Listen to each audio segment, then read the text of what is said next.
Hello, everyone, and welcome to Lunch for the Soul. I'm Melissa Wilson. Welcome to the new set, too. You're about to get to see it the very first time, and it's going to be a really exciting day because I have two incredible guests with us today. I'm talking about Officer Novak on the couch with Sergeant Robert Oppermann. Welcome to Lunch for the Soul. Thanks for being here. Thank you for having us. You have a dramatic testimony to share about your colon cancer survival, and we're going to get to that. But I first of all want to welcome you from Houston Police Department. Well, thank you. And tell us about your fine young man next to you.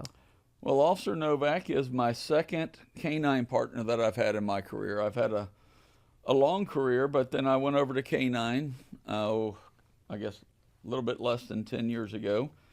And our dogs are amazing. You still learn from them all the time, the things that they're capable of doing. You never really stop learning, and they never stop wanting to learn and train with us every day. And he speaks or listens to, answers to check. All of our dogs come from Europe, so their commands are either in Dutch, Czech, or German generally. Well, let's talk about what brings you here to begin with, and maybe we'll have more time to talk about Officer Novak over there. You had an unbelievable journey to get to your colon cancer diagnosis. I'm going to call it miraculous that you're here through all you've been through. So we're so thankful to have you here. You were being an advocate for yourself. Let's start with that journey of what was going on with your cousin that made you say, you know what, I want to take even better care of myself. What was going on that prompted you to do that? Well, one of my cousins, we grew up together, very close, still see and talk to each other, all the time, and we both live here in town. And he had told me how he had an incident, had it taken care of. It was unrelated to colon, but just said, go get all your screenings, do it, everything over 50. So at my next physical, which I would go take one every year, the standard thing that we all go do. They weigh you, they look at you, tell you what you might need to do, a little bit different on your lab work, or work out more, get more rest, that type stuff. And so ended up, they're asking for a colonoscopy, and I was told that, COVID was just beginning, the lockdown was just starting. He said, well, this will last a short time, few weeks or something. We'll schedule you after that. Well, then, as we all know, it did not end. It went on for quite a while. So when I came back the next year, I said, hey, I know you did lab work, everything else. And he's, it's basically, oh, you look fine. Your numbers are good. You're in great health. And so then I'd asked about, one of the other advertised things that they. Like a blood test? That they test for. Yeah, and, yeah. In this case, I'm not advertising for anything, but Of like course, a color of guard. course. I saw a commercial because everybody'd been locked down for a while. And I said, well, what about that? And then it came back positive. And then because of COVID, everything was stacked up for months. I think the wait list was really long. And they told there's a lot of false positives. Don't be overly concerned or awake at night worrying about anything. So I was not at all. So you just blew it off because you were told to. I just wait for the months to go by until the exam. And then when I was woken up and the procedure was over, I was still groggy and coming to. And this is 2 years after you'd been asking for a colonoscopy, Close, approximately? not quite, but Yeah. getting close, at least a year and a half. Because I was over 50. I was 53 by the time that they found it, so I was barely over 50 at the time. And I thought that was the age for all the male exams, prostate, colon, and anything else. So thought, okay, I'm over 50. So I'll you finally get get that done. colonoscopy after all this time that you'd been asking for it, and you wake up and you see your wife's face, and that told you everything you needed to know that it wasn't good news. Yeah, I really thought it was a dream. And then I looked over and saw the look on her face, and I realized, no, I'm awake, and this is not a dream. This is real, because the look on her face was very intense. And She looked upset, to say the least. yeah, rightfully. Worried. Yeah. So at that point, did a doctor come in and give you a diagnosis? Well, he was the one waking me up. Okay. I heard him say something like, he's close, he's coming to, and he's kind of shaking me. And then he just said, matter-of-factly, which there's no good way to tell somebody, he just said something like, we're going to get on top of things very quickly, you have cancer. And that's when I thought, no, I'm dreaming. Yeah. You would hope it would be a dream, right? And Yeah. it wasn't just cancer. You find out that it was fairly advanced cancer. It was advanced enough that they were introducing me to a surgeon the very next day. I was at work, and he called, and I didn't know what the procedure was going to be, or when he said things were going to start taking place. And it took place quickly. Very quickly. They basically said, you're not on any medicines or anything else, so we're going to be able to get after this right away. And I think a lot of people know what stage 4 cancer is. We see that a lot. You were just one stage below that. Yeah, they 3C? told me it was stage 3C. I really did not know what all the stages are.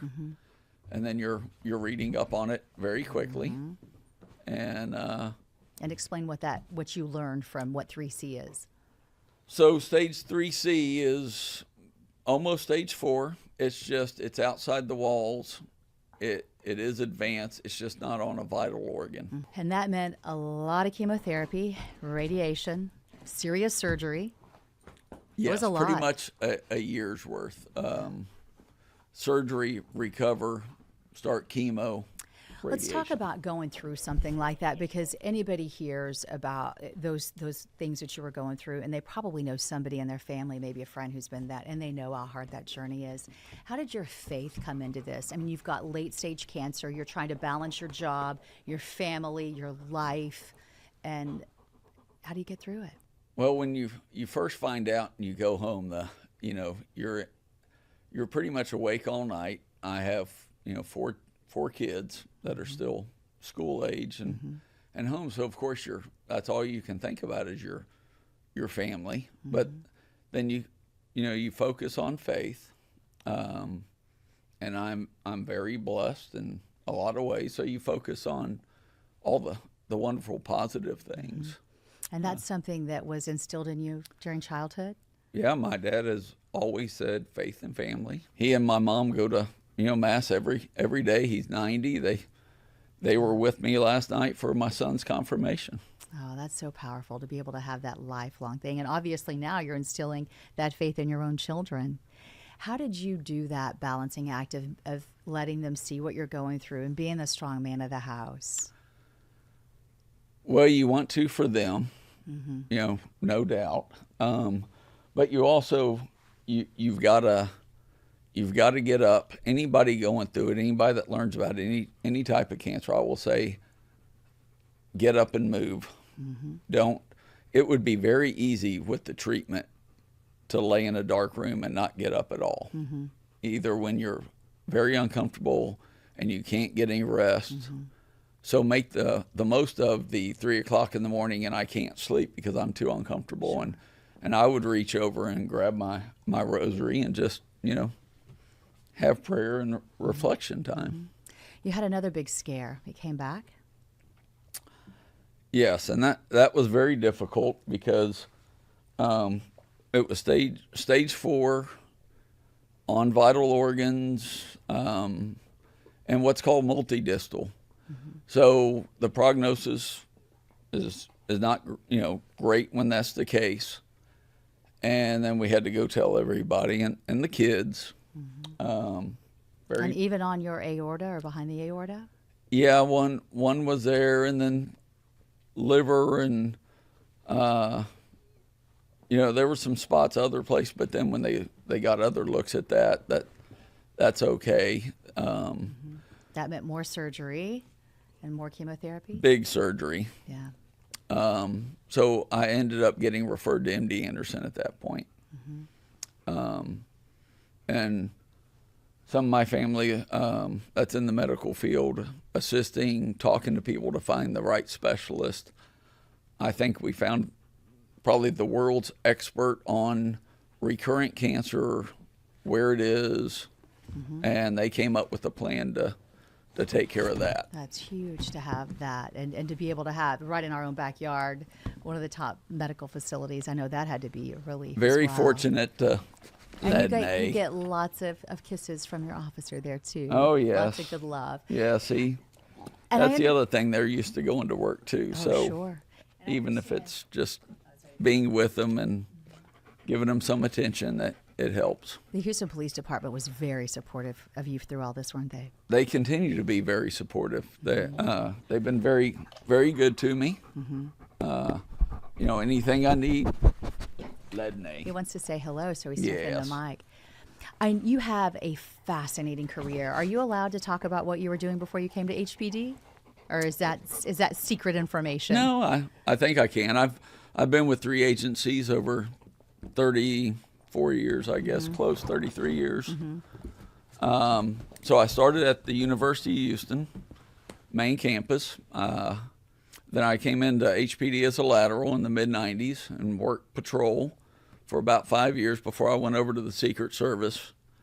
I was over there for a while, and then when I reinstated with another officer, it was my now longtime partner of the next decade or so, and he's retired from us, but his last name is Novak. So everybody knows that we're together all the time. So I ended up, you know, all I have to say now for my partner is Novak, go get in the truck. And you were detailed for several presidents, right? Yes, I went in during the Clinton time and left when Bush was in. Fascinating. And now here you are today.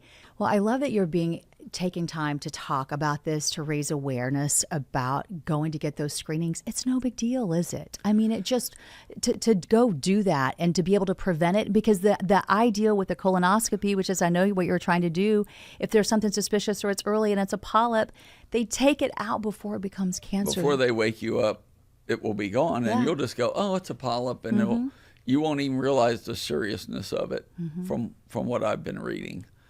You know, if that would have been done earlier, then I would not be going into surgery almost immediately and meeting a surgeon the very next day after they found it. There was no, well, we're going to take care of something soon. It was immediate.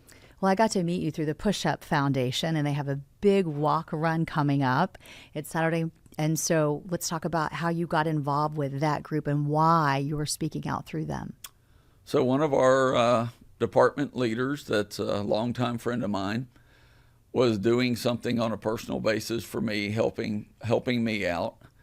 And so he was late meeting a friend of his that he did not know that Mr. Rollins, who started the Push-Up Foundation, had gone through the same thing. And so he wanted to raise the awareness to stop, you know, make sure other people did not have to go down this journey that we have, because it's one of the most preventable of all cancers if people are getting screened and it's caught early enough.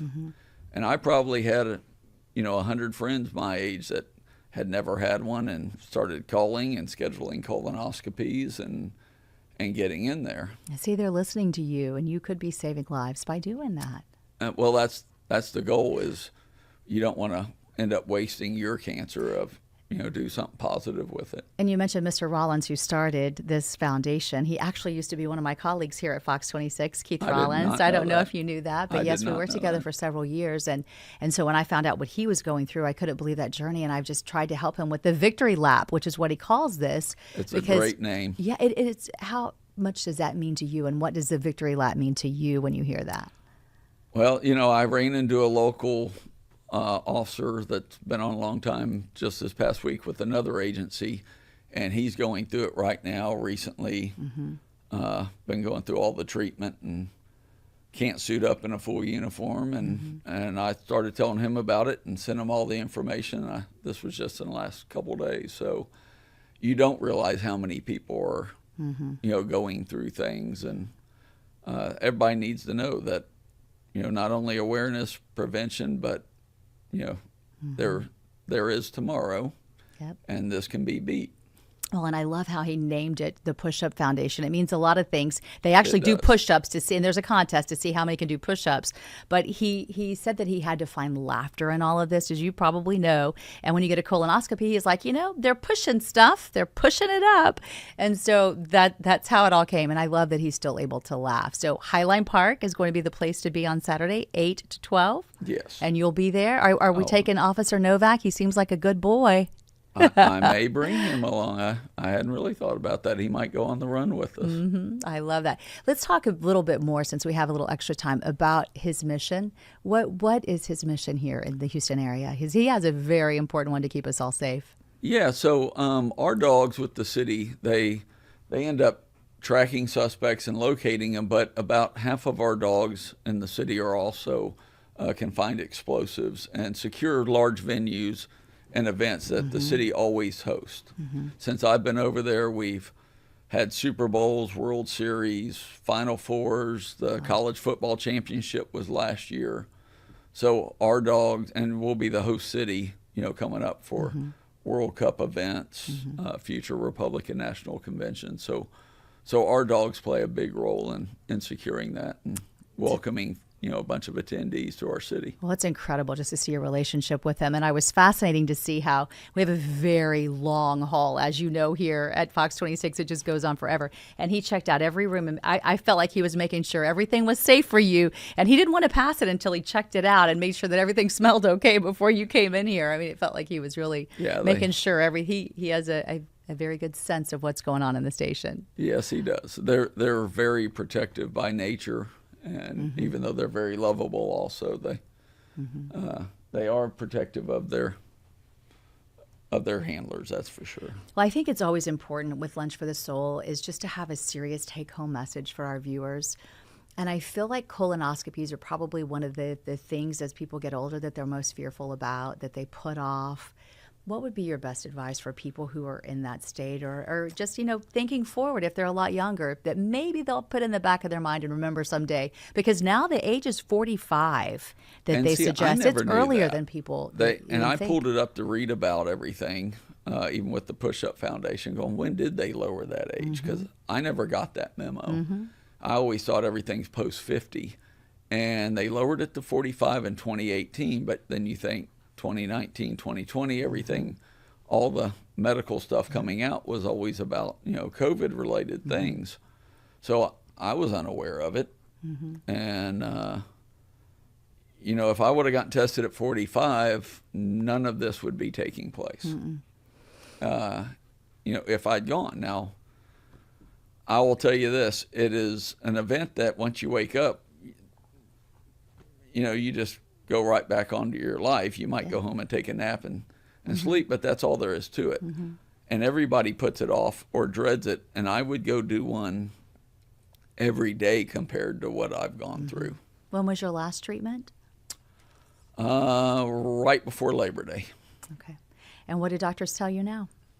Well, I had some lab work even since I've seen you last come back and last week, and my numbers look great. So I don't have any other tests until next month. And so you take all those as a great win. Oh, of course, yeah. And then how do you feel about just living life now? Do you do things differently? Do you stop and smell the roses, so to speak, a little more, look up at that blue sky? Do you appreciate things more? Yeah, without a doubt, you try not to get caught up in the busyness or things that may have annoyed you or bothered you. Could be daily kids if you told you try to, or employees or anything else. Instead, you try to slow it down and not let that stuff bother you. Sure. Kimney. We've got a roamer. Well, that's okay. He's been very patient with us, hasn't he? He's done a very good job. So when you say that, tell me what that means. Does it mean come here or? Yeah, so Kimney means to come here. We're going to learn Czech today, everybody. Yeah, and Ledney. And Ledney is his lay down command. Okay. Well, he did very well, and he loves his toy, doesn't he? He's been in the studio he? For well over an hour. Yes, so he's after a while, he's ready going to get go bored home. and want to move around and go play. I think he's done remarkably well. Before we let you go, I just want to talk to you more about your kiddos, because I think that's so important to realize how they've worked through it. Do you all pray together, or how do you help them when they get scared about Dad? Because I know you're a highlight of their life. Yeah, so that was a very tough thing when you got to look at your children and watch them break down when you give them bad news. Very tough. So you just try to be there for them and give them love, and they're there for you, I'm sure, right? Oh, yeah, absolutely. Yeah. How about your wife? How does she work through it? Been very supportive. Have to take me to so many appointments and trips everywhere. Very, very tough. And the department, when I was still getting treatment, had also sent out an email thing, and there was an axe retreat on an email. And I was like, oh, my sister was with me at the time, and I said, oh, I need to circle back on this when I get back to work. And I came back a week or two after finishing treatment, around time of Labor Day, and I forgot all about it. And then she called me one day in October, and she said, did you ever, look into signing up for that axe retreat that's in December? And I had not. I forgot all about it, and I signed up. And then two very good friends of mine signed up and went with me. They're both retired, and it was out in Bernie in the hill country. And later my entire family was there with me. Yeah. And so it was very meaningful, I'm sure. Very meaningful. Right? Yeah, just moments like that will mean so much to you. And then I was interested the first time, we didn't talk too much about it, but how you talked to me with HPD, how they said you can have all the time you want, and if we need to borrow time, you can do that. Tell me a little bit more about how they worked with you with your schedule to make sure you had everything you needed to heal. Well, everybody said, whatever you need, don't worry about it. And then the union will get with the city if somebody runs out of time, which I haven't. I was able to take off, and I could have stayed off longer, but it really helps I bet. to get up and come in, even if you're taking it easy and doing administrative work instead of the physical aspects of the job that I was used to, just to get stronger. And some days it's tough to get up and get out the door. Of course, yeah. So I was off about 6.5 months, but even when I was in the hospital the first time, one of our former union presidents, longtime friend of mine for decades, had called and said, stay active, stay on the department, and we'll help you out with anything that you need. And that is if huge. you ran out of time, we'll get some donated. Other officers can donate in 4 hour to 8 hour blocks increments of their built up time. And it obviously a large agency, we have it happen all the time. Sure.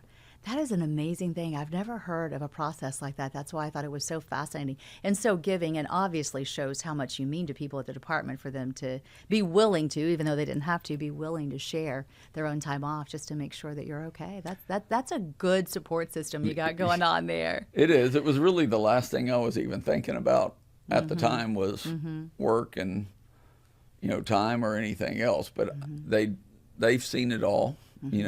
These things over the years, and so they knew. Yeah. Is there anything now you enjoy more than you did before you were diagnosed?